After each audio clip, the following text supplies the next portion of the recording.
स्थापकाय च धर्मस्य सर्वधर्मस्वरूपिणे अवतार वरिष्ठाय रामकृष्णाय ते नमः। पूज्यपाद वाइस प्रेसिडेंट महाराज स्वामी स्मरणानंद जी महाराज और स्वामी प्रभानंद महाराज, आज की सभा के अध्यक्ष श्रीमद स्वामी सुहितानंद महाराज, मंच पे उपस्थित दोनों स्वामी जी भाईगण,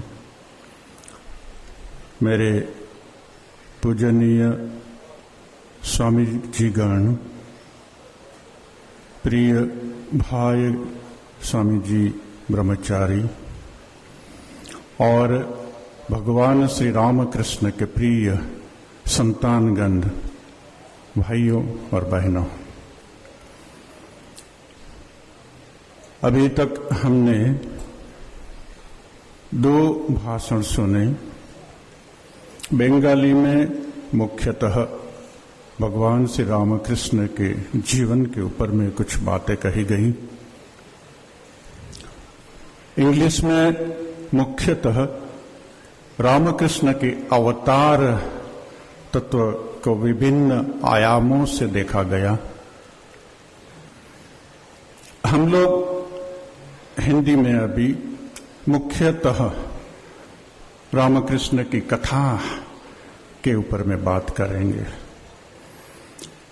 गत वर्ष रामकृष्ण का 175वां जन्म वर्ष बड़े उत्साह से यहाँ मनाया गया और ये वर्ष स्वामी विवेकानंद का 150वां जन्म वर्ष पूरे भारत में और विश्व में मनाया जा रहा है।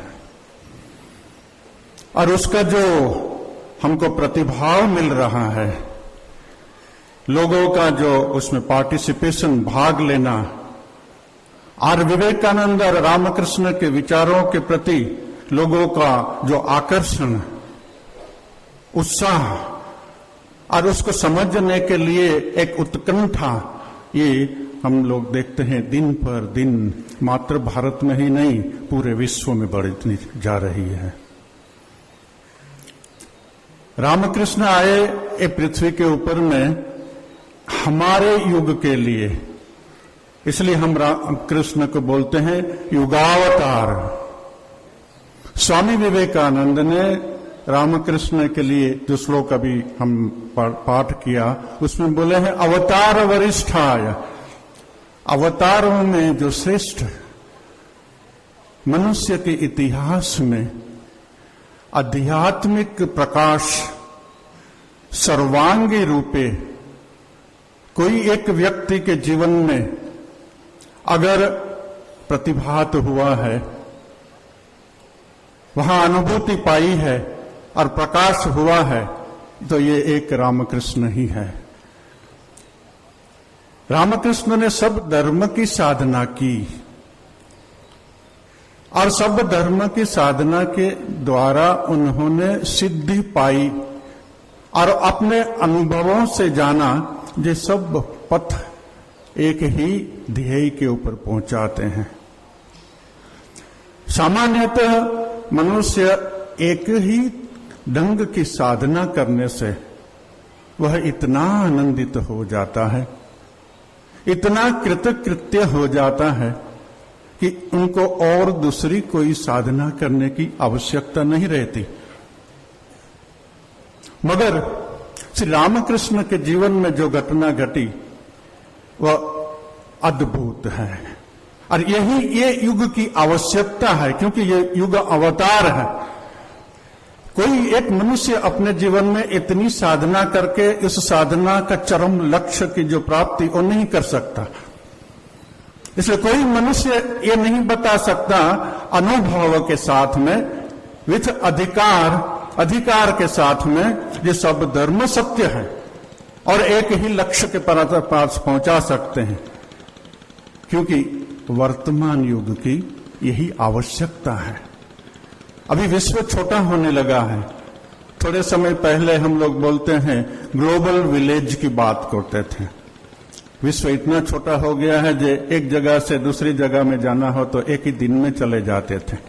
इसलिए पहले की संकुचितता, पहले की नैरोनेस ये अभी नहीं चलेगी। अभी जो कुछ भी विचार, जो कुछ भी जीवन दृष्टि, जो कुछ भी जीवन आदर्श हमको लेना है, उसको वैश्विक दृष्टि से सोच करके पूरे विश्व के कैसे उसके उपयोग में आ सकता है, इस ढंग से लेना है। तो ये जो विश्व है खाली ग्लोबल विलेज नहीं है। अभी विश्व संकुचित होते होते, ये मॉडर्न इंफॉर्मेशन टेक्नोलॉजी का विकास होते होते विश्व एक विलेज की जगह से अभी विश्व हमारा पॉकेट में आ गया है। ऐसा टेलीफोन है जिसके अंदर में इंटरनेट कनेक्शन है, जिससे आप अभी यहां बैठे बैठे विश्व की कोई भी जगह में आप बात कर सकते हैं, कोई भी जगह का आप समाचार पा सकते हैं और एक दूसरे को देख करके टेली कॉन्फ्रेंस कर सकते हैं। इस समय में जो विचार की आवश्यकता है और वैश्विक विचार की आवश्यकता है, वैश्विक आध्यात्मिकता की आवश्यकता है। विज्ञान के ऊपर में भित्ति करने वाली आध्यात्मिकता की हमको जरूरत है और भगवान श्री रामकृष्ण के पास से हमको ये मिलता है। अनुभूत विश्व धर्म, तो ये युग की आवश्यकता है और रामकृष्ण के पास में, विवेकानंद के पास से हमको ये मिली। एक बार केशव चंद्र सेन ने रामकृष्ण को कहा, जी आपके विचार इतने अच्छे हैं कि ये विश्व के कल्याण के लिए, मानव जाति के कल्याण के लिए बहुत महत्वपूर्ण है। अगर आप मुझे अनुमति दे तो मैं उसका प्रचार करूं। रामकृष्ण बोले, तुमको प्रचार करने की जरूरत नहीं। जब समय आएगा तब 7 समुद्र और सब पहाड़ों को फाड़ करके ये विचार पूरे विश्व के अंदर में फैल जाएगा। और विवेकानंद ने जब विश्व धर्म परिषद के अंदर में अपना मैसेज दिया, तो यही रामकृष्ण का जो मूलभूत वैश्विक धर्म का प्रचार पूरे विश्व के सामने रख दिया। तो ये विश्व का जो आवश्यकता वो रामकृष्ण के पास से हमको मिलती है। रामकृष्ण पूरे विश्व को अपने पास बुला रहे। एक वक्ता ने अभी बोला था, रामकृष्ण को मां ने बताया था तुम्हारे पास लोग आएंगे तुम्हारी बात सुनने के लिए। तुम्हारे पास में आ नहीं रहे थे। रामकृष्ण नौबत के ऊपर में चढ़ करके सबको संध्या के समय पुकारते, तोरा के कोथाय आशीष आई रे। ये जो रामकृष्ण का पुकार, ये कोई सामान्य मन की पुकार नहीं है, ये ईश्वर के मन की पुकार है, ये ईश्वरीय पुकार है। स्वामी अखंडानंद ने बोला था कि रामकृष्ण ने ये जो पुकार दी है, ये पुकार मात्र हम लोगों के लिए और कुछ ग्रही भक्तों के लिए ही नहीं थी, ये पूरे विश्व के लिए, मात्र उस समय के लिए नहीं, भविष्य में और आने वाले युगों के लिए रामकृष्ण की ये पुकार है। तोरा के कोथाई आशीष आए रे। पूरे मनुष्य जाति को रामकृष्ण बुला रहे हैं। और रामकृष्ण कहते थे, जारा एक बारो सत्ती सत्ती ईश्वर के डेके छे तादेर एखाने आस्ते ही होवे, अपने को बता करके बोलते थे। फिर रामकृष्ण बोलते हैं, जारा एखाने आसबे तारा एखानकार संपत्तिर वारिस होवे, जेमन पुत्र पितार संपत्तिर वारिस। एखानकार संपत्ति त्याग, वैराग्य, ज्ञान, भक्ति, अमृत तत्व प्राप्ति। तो जो भी रामकृष्ण के पास में आकर्षित होकर के आता है, जरूर हम लोगों को समझना चाहिए ये उनके दिल में परम सत्य को पाने की, परमात्मा को पाने की एक सच्ची प्यास, एक तृषार अपने हृदय के अंदर में है, और इसलिए रामकृष्ण के पास में आकर्षित आए हैं। नहीं तो रामकृष्ण के पास में बाह्य दृष्टि से आकर्षित करने वाला क्या, मुहुर्मुहुर समाधि में जाते हैं, भाव महाभाव में आ जाते हैं, आंख से आंसू बहते हैं, जड़वत हो जाते हैं, और क्या राम के जैसे कृष्ण के जैसे ऐश्वर्यों का तो प्रकाश नहीं है वहां। बहुत से महात्माओं के जीवन में कोई विभूति निकलता है, कोई गहना निकलता है, और बहुत से चमत्कार दिखाता है, और लाख लाख लोग उसके पीछे दौड़ते हैं। यहां तो ऐसा कुछ नहीं है, तो भी लाख लाख लोग पूरे विश्व में क्यों आते हैं? क्योंकि उनके मन में सच्ची ईश्वर को जानने की प्यास है। वे लोग सस्ती बातों से आकर्षित होकर के यहां नहीं आते। खांटी धर्म, रियल जो धर्म है, परमात्मा तत्व है, प्रेम है, भक्ति है, ज्ञान है, वो पाने के लिए रामकृष्ण के पास में आकर्षित होते हैं। और जो ऐसे सत्य सत्य रामकृष्ण के पास में आकर्षित होके आते हैं, रामकृष्ण बोलते हैं जारा एखाने असबे ओदेर शेष जन्म। रामकृष्ण के पास में आंतरिक भाव से, एक शब्द रामकृष्ण बार बार बोलते हैं, कथामृत में भी हम लोगों को मिलता है, आंतरिक, हृदय की सच्चाई, हृदय की समग्रता, ये एक रामकृष्ण की बहुत बड़ी आवश्यकता है। अगर आप रामकृष्ण के पास से आए थे, रामकृष्ण बोलते हैं भावेर घरे चूरी नाई, भावेर घरे चूरी चोले ना। जब अगर हृदय के अंदर में कपटता है, अगर हाफ माइंडेडली हम लोग परमात्मा को पास में जाते हैं और पुकारते हैं तुम दर्शन दो दर्शन दो, मगर अगर हृदय आधा है, समग्रता उसमें नहीं है, तो ईश्वर दर्शन नहीं होगा। रामकृष्ण ने अपनी पूरी साधना में यही हमको बताया है कि कैसे जो कोई भी साधना हम लोग लेते हैं अथवा उन्होंने जब ली, तब वह साधना उन्होंने समग्र मन से ली, परिपूर्ण रूप से उसको साधित किया, और उस परिपूर्ण रूप से इतना साधित किया जैसे हनुमान जी के भाव की वे साधना कर रहे थे।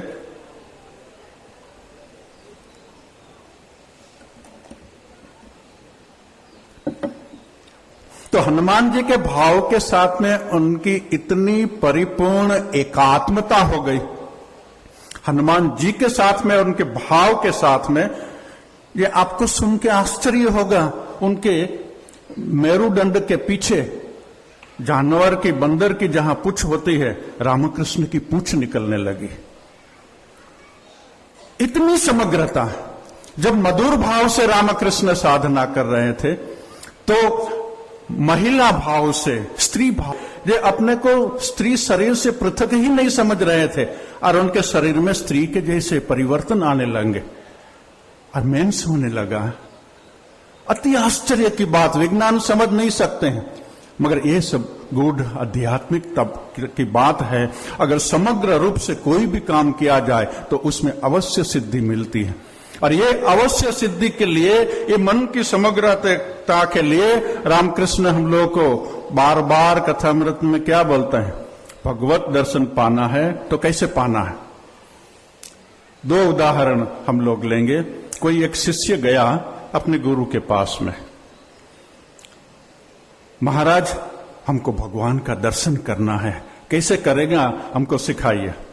गुरु कुछ नहीं बोला, चुपचाप रहा।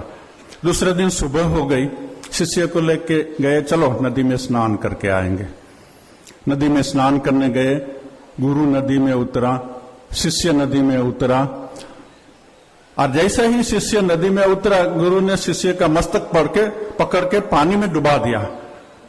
शिष्य छटपट छटपट छटपट छटपट करता है। थोड़ी देर के बाद में गुरु ने उसका मस्तक छोड़ दिया, और शिष्य का मस्तक पानी से बाहर आके हा हा करके सांस लेने लगा। गुरु को लगा तुमको कैसा लग रहा था? जब प्राण जाए जाए ऐसा लगता था। तुम क्या सोचता था उस समय, तो कैसे प्राण के श्वास लूं ये छोड़ करके मेरे मन के अंदर दूसरा कोई विचार ही नहीं था, मेरा समग्र अस्तित्व सांस पाने के लिए तड़प रहा था। तो गुरु ने बोला जब ऐसी व्याकुलता तुम्हारी होगी तब ईश्वर का दर्शन ऐसे हो जाएगा, क्योंकि ईश्वर वो तो है पूर्ण, और पूर्ण को पाने के लिए अपूर्ण मन से अगर प्रयत्न करे तो पूर्ण नहीं मिल सकता है, मन की पूर्णता चाहिए। तो रामकृष्ण बोलते 3 टान एक संगे। आप लोग बहुत बार पढ़े हैं, जो भी कथामृत पढ़े हैं सब 3 टान जानते हैं। लोभी का धन के प्रति टान, सती का पति के प्रति टान, माँ का अपने संतान के प्रति जो टान है उसका विस्तार हम नहीं करेंगे, मगर इसका अर्थ यह है कि इतनी व्याकुलता जब मन के अंदर में होती है, ये 3 टान को अगर एक करे तो इससे मन की समग्रता बन जाती है।